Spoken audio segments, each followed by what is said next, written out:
नमस्कार दोस्तों, मेरा नाम है प्रमोद कुमार। फिजिक्स 77 में आप सभी का स्वागत है। तो दोस्त, आज अपन लोग स्टार्ट करने वाले हैं चैप्टर नंबर 3, करंट इलेक्ट्रिसिटी। ठीक है, आज वाले वीडियो में अपन लोग कंसेप्ट ऑफ करंट के बारे में जितने भी क्वेश्चंस फ्रेम हो सकते हैं ऑब्जेक्टिव के तौर पे, उसको पूरी जानकारी आज वाले वीडियो में दे दूंगा आपको। और उसके जो नेक्स्ट वाले वीडियो आएंगे उसमें आपको drift velocity, relaxation time and mobility, ये छोटे छोटे कुछ डिफिनेशंस है जो आपको याद रखने हैं। ऑब्जेक्टिव क्वेश्चन चेक बोर्ड में यदि करंट इलेक्ट्रिसिटी से फ्रेम होता है तो ये मोबिलिटी, रिलैक्सेशन टाइम और आपका ड्रिफ्ट वेलोसिटी, इनसे पूछ लिया जाता है क्वेश्चन। ठीक है, तो नेक्स्ट वीडियो में उसको देखेंगे। आज वाले वीडियो में कंसेप्ट ऑफ करंट को चालू करते हैं। इस साइड आपको पीडीएफ शो हो रहा होगा। ये बुक का जो पीडीएफ है ये आपको डिस्क्रिप्शन में मिल जाएगा। व्हाट्सएप का चैनल मिलेगा आपको, वहां से ज्वाइन हो जाना।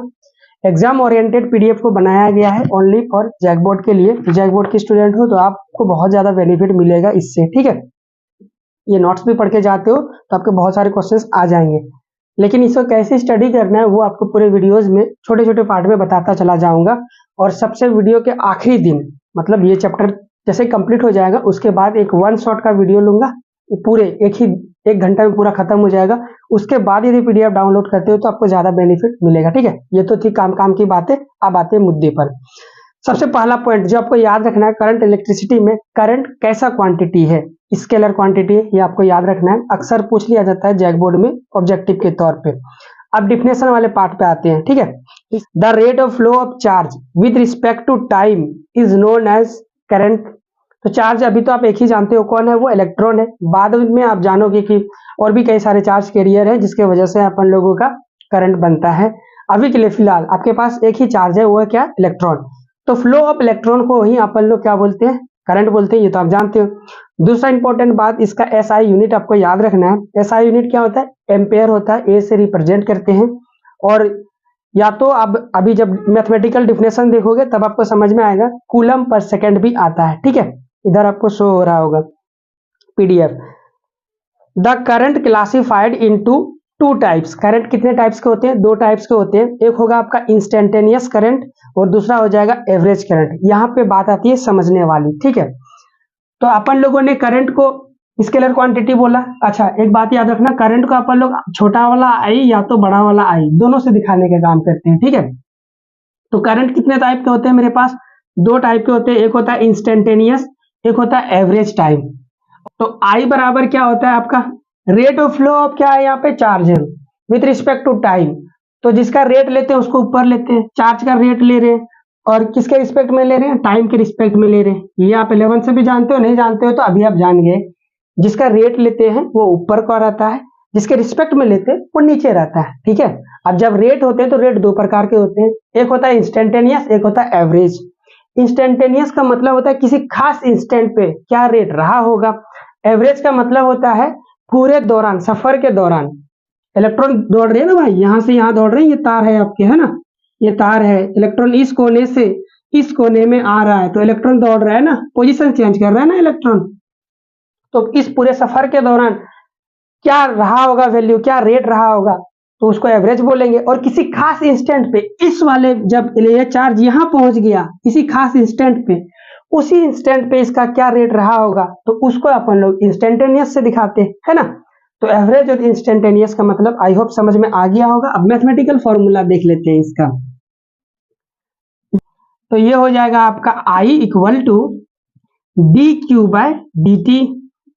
इसमें जब सवाल पूछेगा ना, कैसे पूछेगा वो लिख देता हूं। ये आपको पूछेगा at t equal to 5 second, है ना, ऐसे पूछेगा। टी इक्वल टू 5 सेकेंड पे, टी इक्वल टू 4 सेकेंड पे, टी इक्वल टू 7 सेकेंड पे। ऐसे जब भी पूछ ले तो आप समझ जाओ ये वाले फॉर्मूले लगाने हैं, मुझे इंस्टेंटेनियस लगाना है। ठीक है, और ये आई एवरेज को अपन लोग आई ए बी जी इससे रिप्रेजेंट करते हैं, और एवरेज को अपन लोग delta Q by delta T.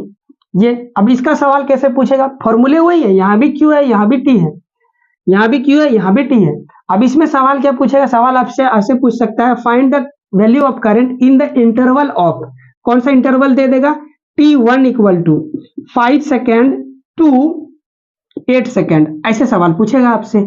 5 second से 8 सेकेंड के बीच में करंट कितना जा रहा था वो आप बताओ, तब इस फॉर्मूले को लगाएंगे। तो आपको याद हो तो डी क्यू का मतलब होता है, मतलब ये डेल्टा है, डेल्टा क्यू का मतलब Q final minus Q initial हो जाएगा, और ये टाइम है, टाइम के साथ डेल्टा लगा हुआ मतलब ये चेंज है, चेंज को अपन लोग कैसे निकालते हैं, फाइनल माइनस इनिशियल, किसका चेंज, टाइम का, तो यहाँ पे लिखेंगे टाइम का फाइनल माइनस टाइम का इनिशियल।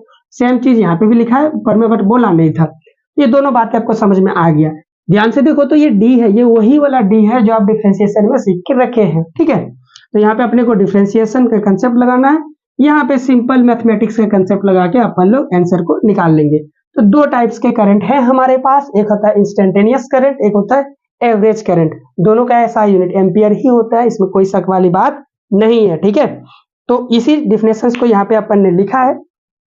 पहला है instantaneous current, it is defined for a time instant, किसी एक खास टाइम इंस्टेंट पे डिफाइन किया जाता है, I equal to D Q by D T, ठीक है। इतनी बातें समझ में आ गई।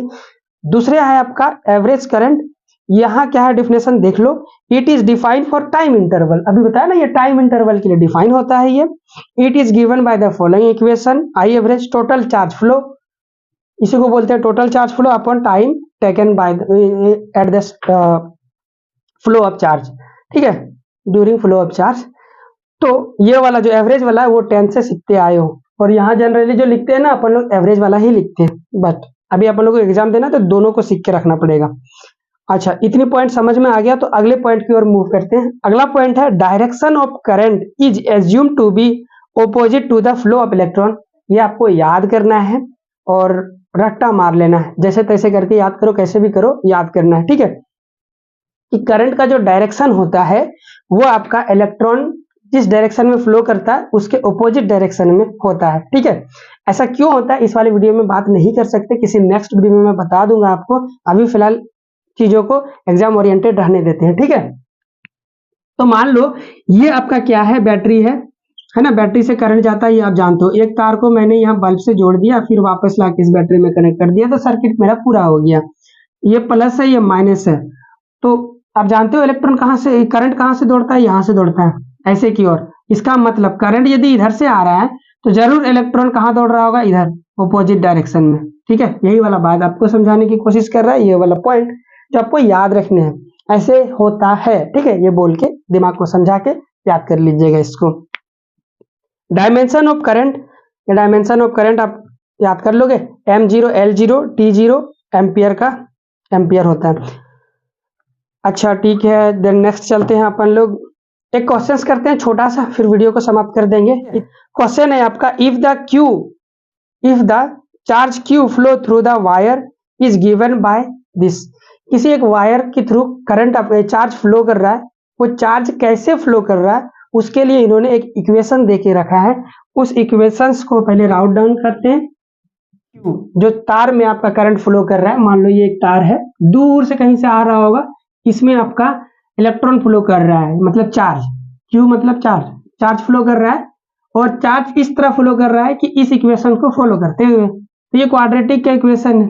तो पहला पार्ट में पूछता है क्या, current at t equal to t second, at t equal to 3 second, 3 second पे अपने को क्या निकालना है, आई निकालना है।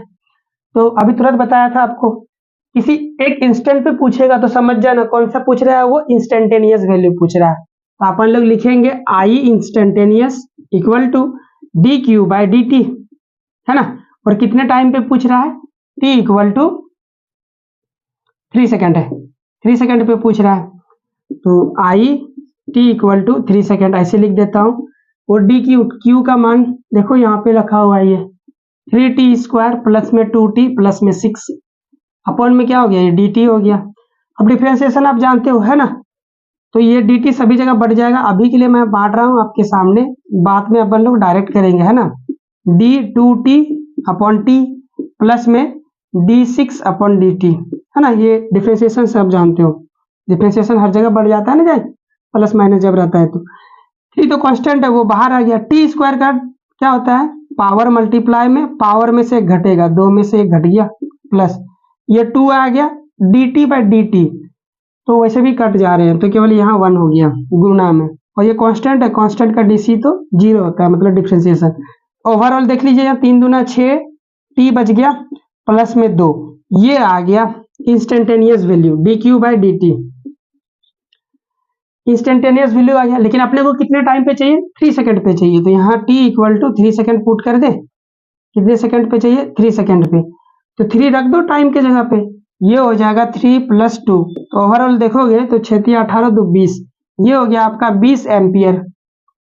अब कोई पूछता है कि 4 सेकंड पे बताओ, तो इंस्टेंटेनियस का आपने वैल्यू निकाल के रखा है, देखो ये, तो यहाँ 4 पुट कर देते तो 4 आ जाता, 5 पुट करते तो 5 आ जाता, 5 सेकंड पे करंट, 4 सेकंड पे करंट। इस तरह से अपन लोग सॉल्व करते हैं प्रॉब्लम को। ओके, अभी ये खत्म हो गया आपका दूसरा वाला पार्ट। स्क्रीनशॉट लेना चाहते हो फटाफट ले लो, 1 2 3 डन।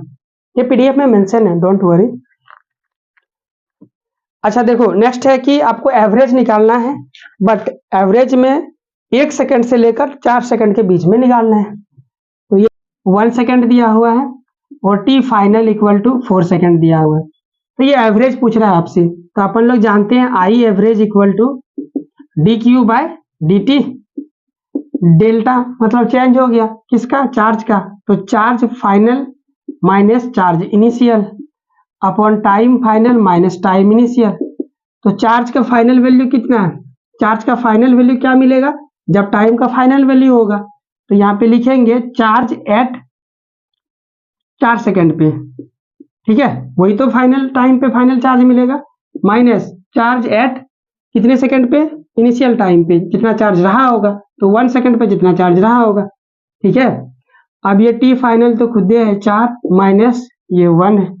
अब टी एट 4 सेकंड पे कैसे, क्यू एट 4 सेकंड पे कैसे निकालोगे, ये देखो यहां से लिखेंगे now Q at 4 second, 4 second पे, तो टाइम यहां रख दो, 3 × 4 का स्क्वायर प्लस में 2 × 4 प्लस में 6, इसे सॉल्व करेंगे, 4 × 4 = 16 और 16 × 3 = 48 हो गया ये, और ये 4 × 2 = 8 हो गया, और ये 6 है इधर से, ये 48 और 8 56, 56 और 6 62 हो गया ये, ठीक है। उसी प्रकार निकाल लो, यहीं पे निकाल देता हूँ, क्यू 1 सेकंड पे, 1 सेकंड पे चार्ज क्या रहा होगा, तो 1 पुट करना है, और क्या, 3 1 का स्क्वायर प्लस में 2 × 1 प्लस में 16। अब इसे सॉल्व करो, ये 3 आ गया प्लस में 2 आ गया प्लस में 6 आ गया, तो ये 3 2 5 और 6 11 हो गया। अब इस इक्वेशन में रख दो यहाँ पे, तो 4 सेकंड पे चार्ज फाइनली कितना बचा हमारे पास, 62 हो गया, और इनिशियली कितना था, इनिशियली अपने पास 11 था, और ये कितना है आपका 3 बच गया, इसको सब्ट्रैक्ट करो तो 51 बच रहा है, और नीचे कितना हो गया, 3 बच गया, और ये कट जाएगा तो 17 आ गया। तो एवरेज मतलब आई एवरेज इक्वल टू कितना एम्पियर, ठीक है। इस तरह छोटे छोटे क्वेश्चंस पूछेगा जैक बोर्ड में, तो आप बना लोगे खट से। तो करंट का पूरा कंसेप्ट स्क्रीनशॉट ले लो, 1 2 3 डन। तो करंट का पूरा कंसेप्ट इस वाले वीडियो में आपको मिल गया, ठीक है। सारे पॉइंट को याद रखना है आपको। इसका पीडीएफ इस वीडियो के नीचे भी मैं कोशिश करूंगा दे देने का, पूरा है, पूरा करंट इलेक्ट्रिसिटी का है। अदरवाइज जब अपन लोग वन शॉट करेंगे उसके बाद तो मिलेगा ही मिलेगा आपको, इसमें कोई शक वाली बात नहीं है। अभी नेक्स्ट वाले वीडियो में अपन लोग drift velocity, relaxation time and mobility, छोटे छोटे डिफिनेशन से पूछते हैं एग्जाम में, तो आपको उस वीडियो को भी देखना है, ठीक है। आज के वीडियो में इतना ही, thank you guys, bye bye.